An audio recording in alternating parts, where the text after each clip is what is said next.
What is up, everybody? Chlorine King here. I know it's been a long time since I've posted a video. Last year, 2024 was a crazy year. Between I was running 3 businesses.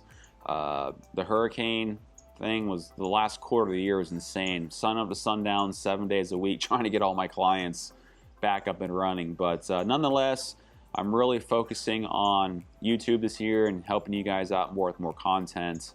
In fact, I'm now back down to just Chlorine King. I no longer part of those other 2 businesses, so that way I can focus more time on my business and focus more time with you guys. So this video, this time of year, you know, we had a nice winter break. We are starting to ramp up pool season, which means it's typically that time of year when you're starting to look to hire somebody, and then you got to train them. So, you know, throughout the years, I've had a lot of success and failures with hiring and training people. You know, at the end of the day, it's really hard to find somebody that is reliable, is going to show up and give 100%, you know. And if any of my team is watching this, I love all of you guys. You all are doing just fantastic. I truly, truly have the best team I've ever had, and I'm thankful for each and every one of you guys. So anyways, I mean, like, going back to the people just don't work like they used to. It's really hard to find people that want to work, you know. And for some reason, people tend to like to quit with no notice, which leaves us as in a predicament as business owners, because the pools have to get done on the day. So if you are one of those employees that are wanting to quit on your company, please have some dignity and give a 2-week notice. That's my first piece of advice. If you are one of the employees watching this, I know this video is not geared towards you, but nonetheless, if you are going to quit, please give a 2-week notice. Be a man or a woman, and at least have enough respect for your boss or your owner to see that through, so they can try to find a replacement. To go along with that, you're not finding a replacement in 2 weeks. It's like I said, the work pool is just terrible. But let me share some of my experiences, both hiring and training my employees and what I do, to hope maybe give you guys a little insight for those that are wanting to grow. Currently, right now, I think, including myself, we're up to like 12 employees. Right now, we just hired a new technician, which we're really excited to have him on board. He actually was previously my lawn care guy. You know, he would spray the chemicals to make it green and all that. He's known me for like 7 or 8 years now at this point, and he's like, man, I just want to try something different. I respect you. I see how successful your business is. I want to be a part of it. So, long story short, we brought him on board. And, you know, it's a freak instance that you hire somebody that way, which we'll get into in a minute. But like I said, I had a lot of success and a lot of failures with hiring. You know, it's a tough gig out there nowadays. So, you know, where do I hire? What I do mostly is I keep a listing on Indeed, essentially full-time all year round, just in case we lose an employee because they want to move on or they want to start their own business, which we're all for. We want to better our employees' lives, whether if it's with us or they move on from us. We want nothing but the best for our employees. So we keep a listing on Indeed full-time, essentially, for the position of a pool cleaning technician.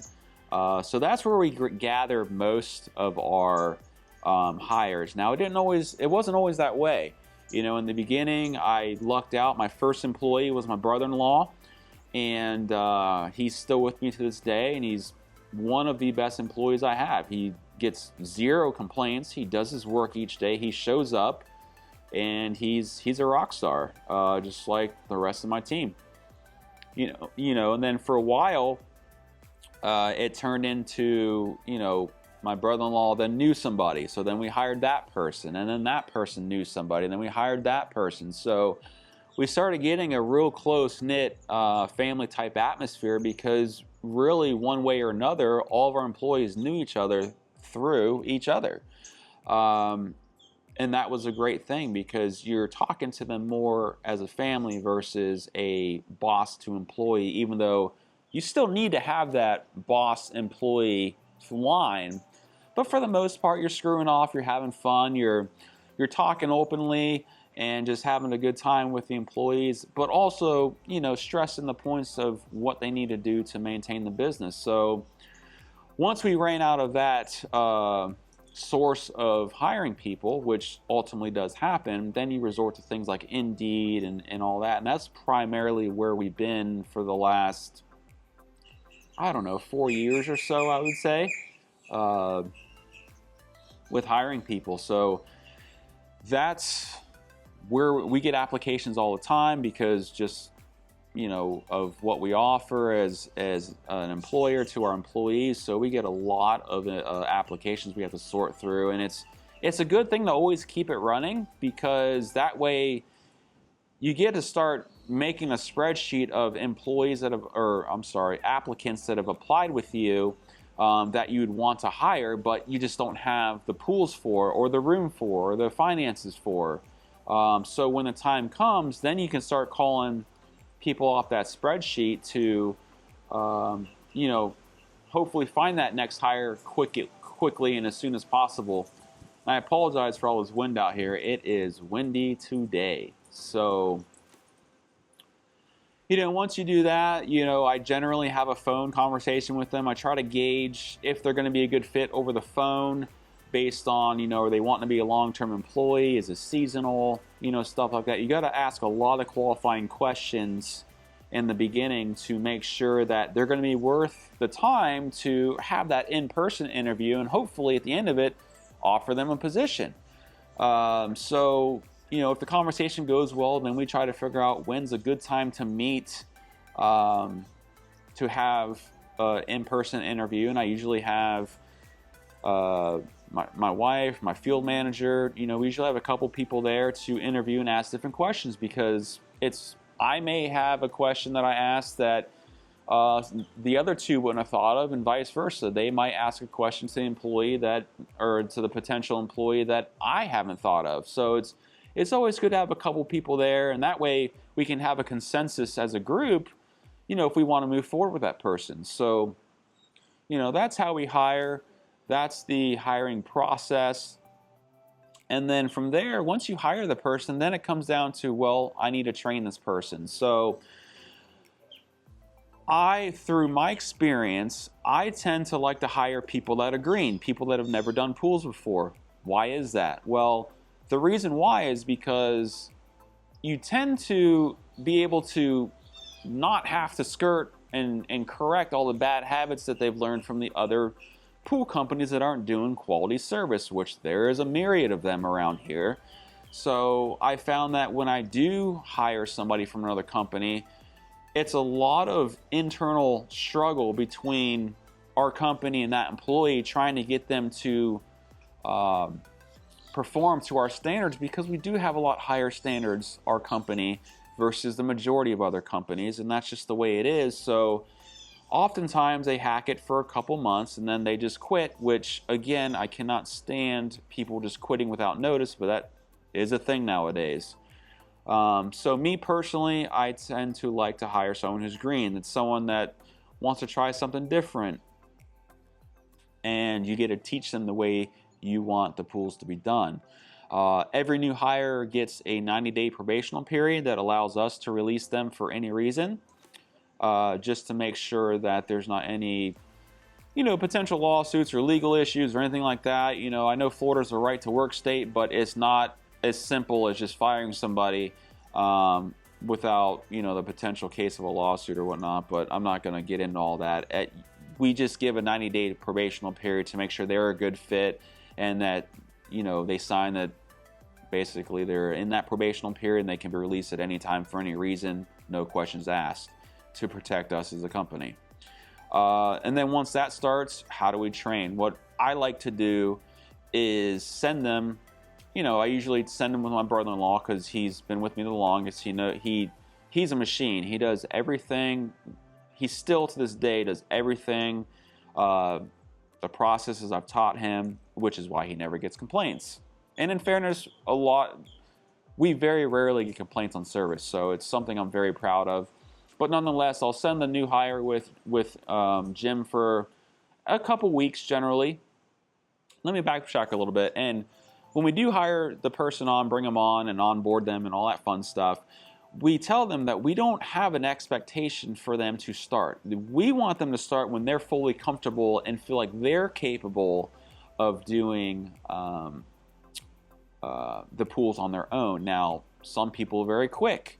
Some people are not. You know, I've trained people for 6 months until they say, "Hey, Eric, I'm ready to go," and that gives us time to build routes and all that fun stuff. So really, there's no pressure in training.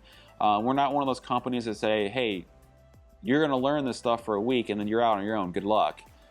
We really hold their hand through this because we want them to do well and start off on the right foot and be successful for themselves and also for our company. So, you know, after Jim trains them for a couple weeks, then from there, we send them with a different employee for a couple weeks. And so there's a couple cool things that happens there. The reason I like to do that is because they get to see different faces, they get to meet different team members, they get to learn different things from different people. You know, like I said during the interview process, you know, I might have a question that someone else doesn't and vice versa. Well, the employee that's doing the training might have a trick or a hack or something that wasn't shown by the previous one. So I like them to get visibility with all the employees, as long as, you know, it takes that long to go through all the employees, the training time before they're ready to learn new things. But I also ask the new hire to observe,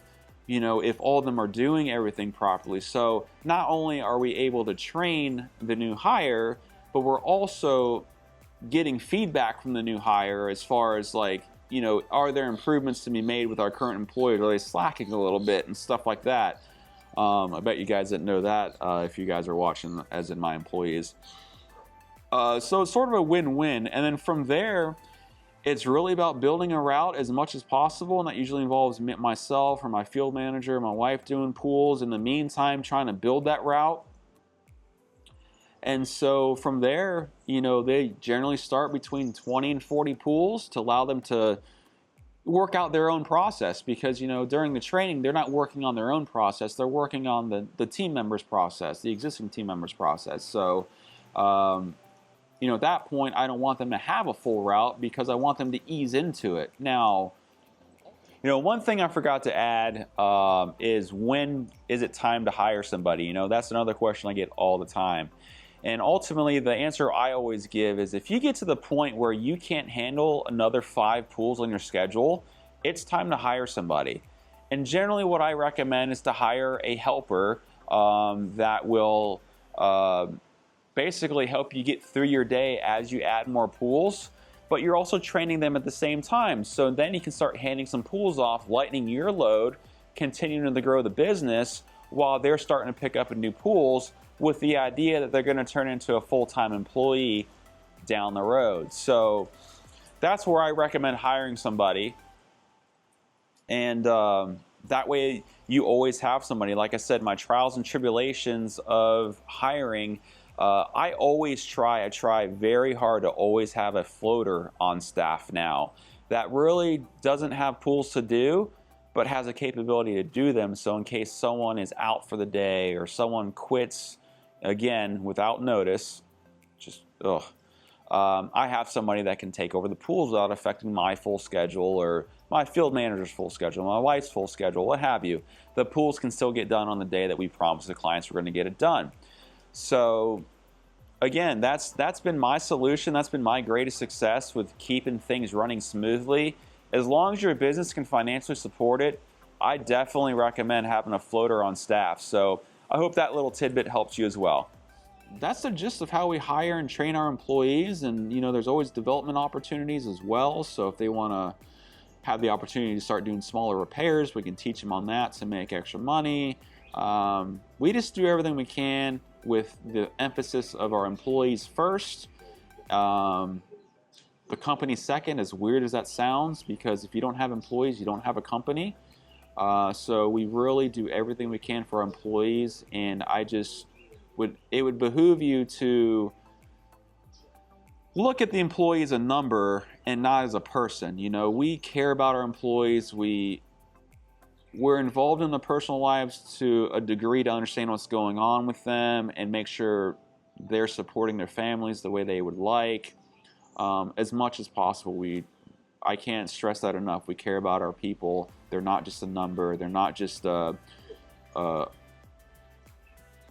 machine to make the company money at the end of the day. We generally care about our people. So that's how we go from hiring to training to getting them out on their own, and really some little side nuggets about caring about the employees. Because if you don't give a damn about your employees, they're not going to give a damn about you, and they're not going to give a shit about the work they put out for you. So at the end of the day, it's been a very successful, it's had a lot of growing pains, but the process we have now is turned out to be very successful. We have a lot of employees that are 3, 4, 5, 7, 8 years in with us, and they're not going anywhere. They don't want to. And because my philosophy has always been, pay them enough. Well, I screwed that up. Teach them enough to where they can go out on their own if they want, but pay them well enough to where they don't want to. And I've lived by that statement, and it's paid off for me. You know, our business is very stable and successful, and it has everything to do with how we treat our employees. The employees are the heart of the company. I can't stress that enough. So if you take the time, hell, just even calling them every once in a while and saying, hey, how are you doing? Like, what's going on in your life? Is everything good? I'm here for you. One thing I always end phone calls with is I'm here for you both professionally and personally. I'm just a phone call away. And I think that goes a long way with their appreciation for how we operate our business, and they're proud to work for us. So I hope this video helped a little bit for you guys, and look forward to making more videos this year. And I hope you guys liked what you watched today. So stay tuned for more videos, like and subscribe, and we'll see you next video. Have a great day.